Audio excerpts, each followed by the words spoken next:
Hi guys! Once again mga ka-Bloom and welcome back muli sa ating YouTube channel. For today's video guys is para sa mga kababayan po natin abroad na gustong i-connect ang kanilang cellphone sa V380 Pro na naka-installed sa Pilipinas. Maraming nagtatanong guys sa unang vlog po natin na mga OFW or kababayan natin nasa ibang bansa kung possible ba talaga ma-install or ma-connect ang kanilang cellphone sa CCTV camera na naka-install sa Pilipinas. So actually guys, hanggang 4 po ang pwedeng i-connect na cellphone sa V380 Pro CCTV camera. So ito guys yung pangalawang cellphone na in-install po natin or i-connect natin. And for OFW abroad or mga kababayan natin abroad, ito yung ituturo natin sa vlog na to.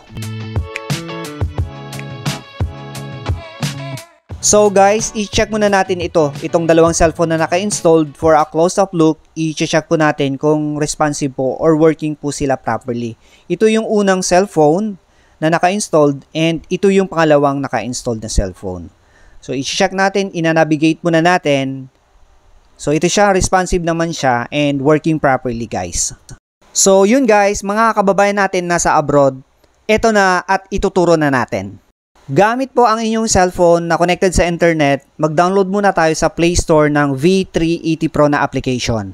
After po natin makapag-download, i-open na natin yung application and then i-checkmark lang natin yung I have read and agree and then i-press natin yung read and agreed. And then guys, i-slide left lang natin ng 2 beses para makita natin yung get started sa bandang baba ng ating cellphone. And then i-press po natin yan yung get started.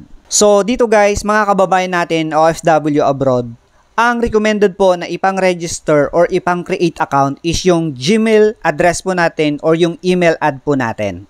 Pagka-press po natin ng register, ganito po yung magpapakita. So ang ilalagay po natin sa bandang taas na portion is yung kung saan po tayo nakatira ngayon or nakabase sa ibang bansa. Ang ibig kong sabihin guys, kung saan kayo kontinente nakatira or nakabase ngayon, yun ang isi-select po natin sa unang portion. So, kagaya po ng sample po natin, since Pilipinas is belong to Asian country, yung Asia po yung sinelect po natin and then press confirm. So, ito guys yung mga lugar na pwedeng mag-connect. Africa, Asia, Europe, North America, Oceania, and South America. After nating ma-select yung continent sa bandang taas, ilagay na po yung inyong email ad sa bandang babang portion and then i-press po natin yung next para masendan kayo ng 6 verification code sa inyong email address. Pagkatapos ma-receive yung 6 verification code guys, i-enter lang po sa 6 boxes na yan and then press next. After ma-verify yung 6-digit code, magpapaset na siya ng password. So, set password lang sa bandang taas and then re-enter lang sa bandang baba yung na-create mong password. May recommendation sa bandang baba guys kung anong combination para maging strong yung password natin. After that guys, press confirm. So dito guys, antayin lang natin ma-verify yung na-set nating password ng application. And then pagkatapos nun, ma-verify, i-press lang natin yung I know and then get started. After that, i-press lang po natin yung orange text na yun, yung permission for adding device para ma-set natin sa on or ma-allow po natin yung location and Bluetooth. So dito guys, make it sure lang po na na-set natin sa on or na-allow po natin yung permissions and enabled settings ng Bluetooth and locations po. Kapag na-set na sa on and na-allow na lahat, i-press yung confirm and then i-press yung add device. And then while using this app. So ready na siya mag-scan guys. Ang sinasabi kong i-scan doon is yung QR code mismo ng CCTV camera. So kung OFW abroad, pa-picturean nyo lang ng malinaw and then isend sa inyo sa messenger po. And then next, gamit ang unang cellphone na naka-installed sa CCTV sa Pilipinas, i-open nila yung V380 Pro na application and then i-press nila yung 3 dot para makapag-generate sila ng QR code sa share and allow control. So ganito lang yun. So, paki-press yung 3 dot and then i-press yung share. And then guys, i-select po sa allow control. And then confirm. And then i-press yung I know.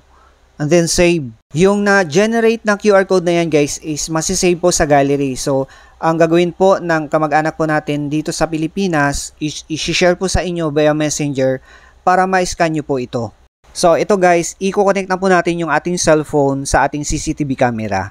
kung nasa abroad ka na magko-connect using the QR code ng CCTV camera na shinare sa'yo sa Messenger, i-scan mo po yun. After mong masuccessfully scan, ganito yung magpapakita. So, ang ipipress mo dyan is allow control access. And then, sa bandang baba ng ating cellphone, i-press po natin yung scan the QR code. So, i-press po natin. And then, ready to scan na yung na-generate na QR code kanina via share. So, ito guys, ang bilis. Na-scan na niya agad. And then, select lang tayo ng name. And then, i-press natin yung view device. So, ito na guys, successful connected na po siya. Wow guys, sobrang dali lang, hindi po tayo nahirapan.